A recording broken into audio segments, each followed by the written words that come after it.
Paz do Senhor a todos, dando continuidade ao nosso estudo dos capítulos da Bíblia, aula de número 12, sobre o capítulo de número 9. Antes de iniciarmos, convido você a se inscrever no canal, ativar o sininho, para que sempre que nós postarmos aí um novo vídeo, você seja notificado. Então vamos lá, capítulo de número 9 do livro do Gênesis. Você vai entender que no capítulo de número 9, nós já temos que ter em mente que agora nós estamos entrando num novo mundo. Aquele mundo pré-diluviano já não existe mais. Agora nós temos Noé, sua esposa, seus filhos e suas noras. Agora é o recomeço desse mundo novo. E no capítulo de número 9, nós vamos ter no versículo 1 algo interessante, que diz assim: abençoou Deus a Noé e a seus filhos, ele diz: sede fecundos, multiplicai-vos e enchei a terra. Se você lembrar, parar para analisar também, você vai trazer à memória que esse texto já foi falado por Deus há uns anos atrás, quando ainda Adão e Eva estavam lá no Éden de Deus. Você vai observar isso, até eu fiz uma comparação para que você possa trazer à memória. Lembre-se que lá em Gênesis 1 e 28, eu coloquei aqui para que você dê uma olhada, Deus os abençoou e lhe diz: sejam férteis e multipliquem-se e encham e subjugam a terra. Observe que essa bênção ela foi replicada sobre a vida de Noé. Porque Noé ele traz a figura de o segundo pai da humanidade. Porque Adão foi o pai da humanidade, do qual Noé é seu descendente, porém toda aquela geração pré-diluviana foram sepultadas debaixo das águas. E agora, então, com o remanescente Noé, Deus ele precisa abençoar novamente esse pai da nova geração para que ele possa, então, dar continuidade ao seu propósito.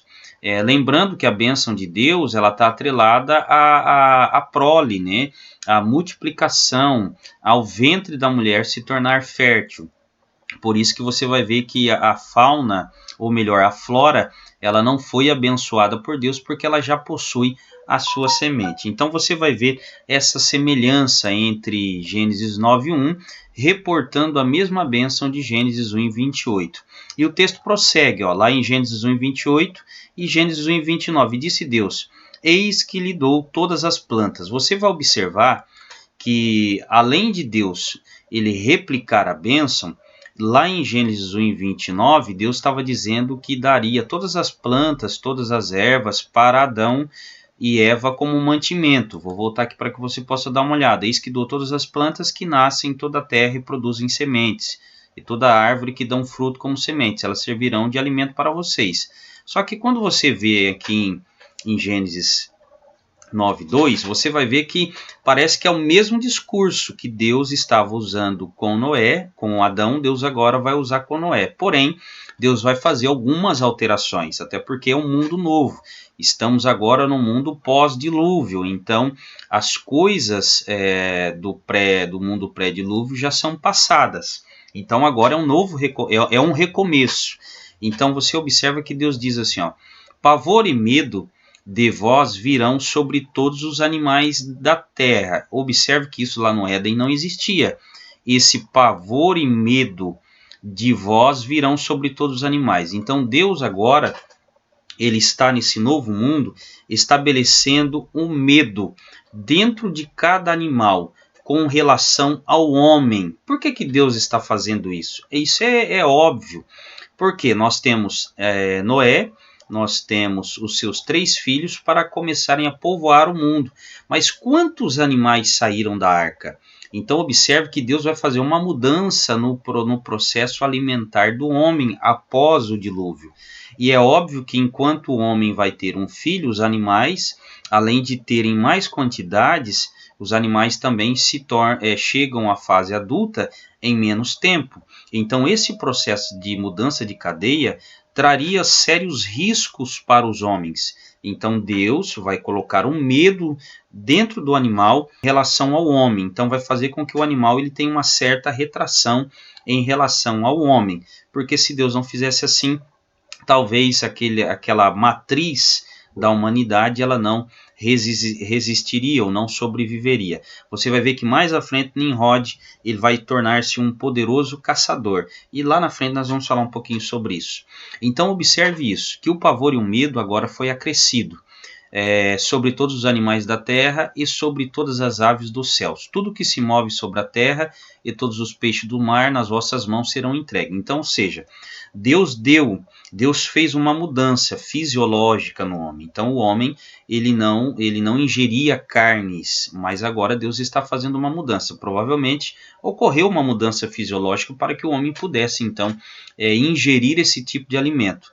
Tanto é que hoje, se o homem comer muita carne, ele tem sérias consequências aí para a sua saúde. Então houve uma mudança. Então observe que aquele ambiente de harmonia lá do Éden já não existe mais. Ele foi se perdendo com o passar do tempo, no período pré-diluviano, e agora Deus colocou uma certa barreira, né, entre os animais, porque os animais agora seriam presas do próprio homem criado, então ele teria um medo, e isso tudo Deus colocou dentro desse processo de mudança na cadeia alimentar. Então, enquanto lá em Gênesis eu tenho as plantas sendo o alimento dos homens, agora eu tenho os animais sendo entregues por Deus. Mas agora Deus vai colocar uma restrição. Então Deus entregou, porém no versículo 4 nós vamos ter uma restrição. Carne, porém, com a sua vida, isto é, com o seu sangue não comereis. Então observa, Deus entrega os animais nas mãos de Noé e de seus filhos, porém Deus vai fazer uma restrição. Carne com sangue vocês não vão comer. Isso é uma restrição que Deus impôs para aquela geração pós-diluviana. Eles poderiam comer a carne animal, porém não poderiam comer a carne com sangue. E eu coloquei aqui, para que você possa ter uma ideia, desse pacto noaico aí, ele não é mosaico, porque quando nós pensamos que comer carne com sangue era só coisa para os judeus, nós estamos assinando o atestado de que não conhecemos as Escrituras, porque ali não tem nada a ver com a lei de Moisés. Então observa que era um pacto noaico, né? Era uma ordenança que Deus deu para Noé e todos aqueles que viriam ser seus descendentes. Então, se nós olharmos para um contexto bíblico, nós estamos falando de uma ordenança gentílica, porque não existe a nação de Israel ainda, não existe, Abraão não nasceu ainda. Então, essa ordenança de comer carne com sangue não é algo específico ao povo judeu, mas é para todo ser humano, porque a vida, o sangue, ele vai ter um caráter aí sagrado, né? Porque ele é como a materialização da vida, né? Nós vamos observar isso. Mas eu coloquei aqui só para você ter uma ideia, que às vezes as pessoas confundem, né, essa carne vermelha, né, com água, e parece que é sangue, que na verdade não é sangue. Tem pessoas que não comem esse tipo de carne porque pensam que estão comendo sangue, mas isso não é sangue. Eu coloquei aqui um breve resumo para que você possa entender. Nós temos a hemoglobina, que é responsável por entregar o oxigênio ao nosso organismo, né? Então, e essa hemoglobina, ela tem aparência avermelhada. Então, isso faz com que o nosso sangue ele se torne vermelho. Quando nós olhamos para a carne animal, não é a hemoglobina, mas é a mioglobina, que ela é responsável por levar os oxigênios aos músculos. O que é a hemoglobina? A hemoglobina nada mais é do que uma proteína, que ela possui uma cor avermelhada. Então, o que é essa carne mal passada? É sangue? Não é sangue. Ela nada mais é que uma proteína de cor avermelhada misturada com água, diferente do chouriço, né, que se fazia antigamente, em alguns lugares ainda fazem, que era tripo de porco cheia de sangue, com um pedaço de carne, enfim, temperos, tudo isso lá. Mas isso é, na verdade, sangue mesmo.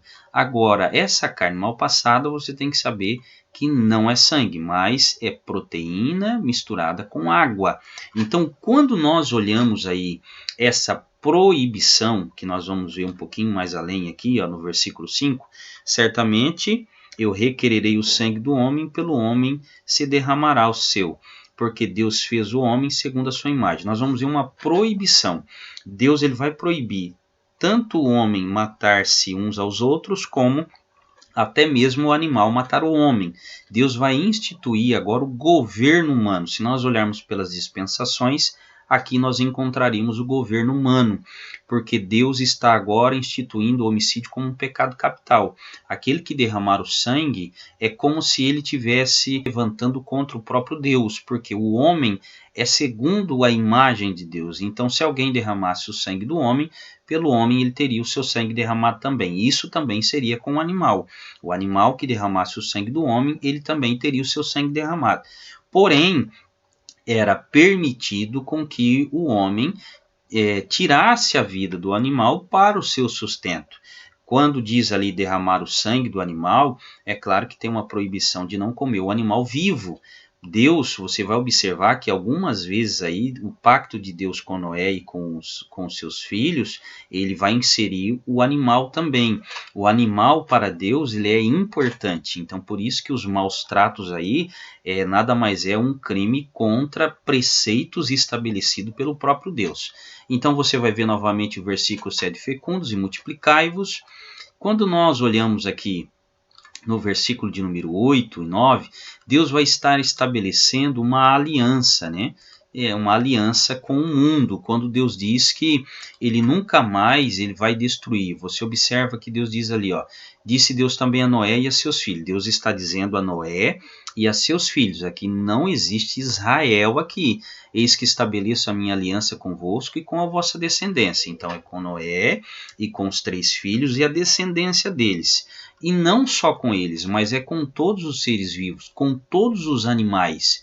Ele estabeleço a minha aliança convosco, não será mais destruída toda a carne por águas do dilúvio, nem mais haverá dilúvio para destruir a terra. Então o arco de Deus, que estará sobre as nuvens, e que a partir dessa data e posteriormente perpetuamente, ele é um sinal de uma aliança entre o Criador e a sua criação. Então essa aliança que Deus estabeleceu não foi uma aliança estabelecida com o povo de Israel, é uma aliança com o povo que era a base, né? Que de onde foi tirado Abraão e de onde Deus estabeleceu a separação de um povo. Então nós estamos falando do povo gentílico agora. Todos os povos estão debaixo desta aliança que Deus estabeleceu. E não somente o homem em si, mas também todos os animais estão debaixo dessa aliança perpétua, que Deus nunca mais destruiria a terra com as águas do dilúvio, né? Então vamos lá. Então, só para você entender, você vai ver que Deus está estabelecendo essa aliança, né, com todos os animais. Vamos ver lá que em João, Apocalipse, você vai ver os 4 representantes aí da criação de Deus. Nós vamos ter o homem, né, que é a coroa da criação. Nós vamos ter o leão, que é o rei da selva. Nós vamos ter o boi, que é o rei dos animais domésticos. E nós temos a águia, que é o rei dos ares. Então, esses 4 animais, ele representa a completude da criação de Deus no mundo animal, que o homem também é considerado um animal. Paulo vai falar sobre isso. Então nós vamos ter esse pacto, é incondicional, não tem nenhuma condição sendo estabelecida aqui. Você não vai ver Deus dizendo assim: olha, Noé, se você fizer assim, eu não destruirei mais a terra com águas. Não tem, isso é incondicional. Isso tem que ficar também evidente diante dos nossos olhos, que esse pacto é uma decisão autônoma de Deus. Não estabeleceu condições de posicionamentos do homem a partir daí, ainda que o homem, né, Deus já sabe que ele tem uma maldade desde a sua meninice, como Deus disse lá em Gênesis, mas Deus está estabelecendo agora uma aliança entre ele e a criação. Deus está dizendo, quando Deus coloca aquele arco assim, só o arco, você vai olhar na Bíblia que o arco da flecha era um instrumento de guerra. E esse arco, ele está virado para cima e ele não tem uma flecha. Então, se esse arco, por que ele está virado para cima? Que ele está dizendo assim que Deus nunca mais desferá o golpe do juízo na destruição sobre o ser criado com as águas do dilúvio. Posteriormente, Deus destruirá com fogo. Quando você olha no versículo 18, é interessante que dentro dessa história, estamos falando de uma aliança, agorinha mesmo falamos de uma aliança, né, de um recomeço, de umas ordenanças, mas agora nós já vamos ter o relato de uma história. que ela é uma introdução para que você venha entender depois as diferentes nações, de onde surgiram os povos. Mas é importante que você vai observar que vai ter uma introduçãozinha ali e depois vai contar sobre um episódio onde Noé se embriagou. Versículo 18 e 19 vai dizendo o seguinte, que quem saíram da arca sem Cã e Jafé, né? E Cã é o pai de Canaã. Então observe que aqui, ó, já tem uma especificação. Cã é o pai de Canaã. São eles os 3 filhos de Noé, e deles o povoou a terra. Por que está descrito que Cã é o pai de Canaã? Por conta desse episódio aí que vai ser narrado a partir do versículo 20. Quando Noé planta uma vinha, Noé vai se embriagar, né? Aí Cã, que era o seu filho mais novo, vai ver a nudez do seu pai e ele vai contar para os seus irmãos Sem e Jafé vão vir de costa e cobrir o seu pai. Seu pai no outro dia, o Noé fica sabendo do episódio e ele então vai lançar uma espécie de maldição. Por que uma espécie de maldição? Porque Noé não vai declarar ninguém maldito como foi lá no contexto passado. Essa maldição aqui, nós temos que entender ela de uma outra maneira, como um princípio judaico. Despertando Noé do vinho, ele ficou sabendo que seu filho mais moço fez, e ele diz, maldito seja Canaã. Observe que a espécie da maldição que está sendo impetrada por Noé não é sobre Cã, que foi o seu filho quem viu a sua nudez, mas sobre Canaã. Canaã era filho de Cã. E está dizendo assim, ou seja, servo dos servos a seus irmãos. O que ele está dizendo? Era como se ele estivesse dizendo que o teu filho ele vai pagar pelo teu erro. Ele está dizendo isso, ele está pronunciando uma profecia. E não é uma maldição, declaração de maldito, que muitos criaram uma ideia de que a raça negra, a cor de pele negra, veio por conta de uma maldição que Noé lançou sobre Canaã. Não é isso, ele está dizendo assim, ó, o teu filho pagará pelo teu erro. Você observa que isso fazia parte da cultura judaica. Quando Jesus foi abordado sobre um episódio onde havia um homem cego de nascença, os discípulos perguntaram para Jesus, Senhor, quem pecou, ele ou seus pais? Então aqui nós temos uma profecia de Noé e não uma maldição sobre pessoa, uma maldição literal. Tanto que você vai ver que a descendência de Cã, nós temos o próprio povo egípcio, que era um povo muito evoluído, era um povo muito para frente, um povo que beneficiou muito as culturas passadas com as suas tecnologias. Então não era um povo que vivia na miséria, não, muito pelo contrário. Eles eram um povo muito bem desenvolvido. Então essa maldição, ou essa suposta maldição, é que o filho pague pelo erro do pai. Então era para que o pai posteriormente visse a consequência de uma atitude errada que ele tomou mediante ao seu pai, né, no caso Noé, que agora resultaria sobre o seu filho. Então isso precisa ficar muito bem claro. E sintetizando aqui para nós encerrarmos esse capítulo, o 3 posicionamento de Noé em relação aos seus filhos diferente. Bendito seja o Senhor de Sem. Observe que Sem não está sendo abençoado, mas Noé está abençoando o Senhor de Sem. Quem é o Senhor de Sem? Sem é a descendência de Abraão, de onde descende Cristo. Então Noé está abençoando o Senhor de Sem, e não o próprio Sem. E Canaã lhe seja servo, engrandeça a Deus a Jafé, está expandindo, né, as tendas de Jafé, e habite ele nas tendas de Sem. Observe que Jafé ele vai ter uma expansão, mas ele vai habitar nas tendas de Sem. E Canaã lhe seja servo. Então Canaã vai ser servo tanto de Sem como servo de Jafé. Sem, ele não é abençoado, mas o seu Deus é abençoado. E Jafé, para que ele possa encontrar o Deus de Sem, ele tem que habitar então nas tendas de Sem. Então observe, engrandeça a Deus a Jafé e habite ele nas tendas de Sem. Isso nós vamos observar aqui, eu coloquei para que você possa dar uma olhada. Então Sem não foi abençoado, mas o seu Senhor foi abençoado, e todas as dádivas dele viria do próprio Deus. Cã, ele seria, a sua posterioridade seria escravo das posteridades de Sem, tanto a posteridade de Jafé, e teria umas práticas religiosas degeneradas. Você vai ver isso no povo cananita. Jafé, ele teria uma expansão, né, territorial, e ele encontraria Deus nas tendas de Sem. Então essas foram as 3 bênçãos. Agora deixa eu só perguntar para você, para nós encerrarmos, que nós já extrapolamos o nosso tempo. Por que esse texto está descrito aqui, falando sobre a embriaguez, que começou aqui em cima, né? Que Cã é o pai de Canaã, já foi especificado isso. E depois nós temos o relato da embriaguez, nós temos também a questão das palavras impetradas de Noé sobre os seus 3 filhos, abençoando Sem, não abençoando diretamente Sem, mas o Deus de Sem, abençoando Jafé e dizendo que ele vai habitar nas tendas de Sem, e que Cã seria servo dos 2. Por que esse texto está aqui?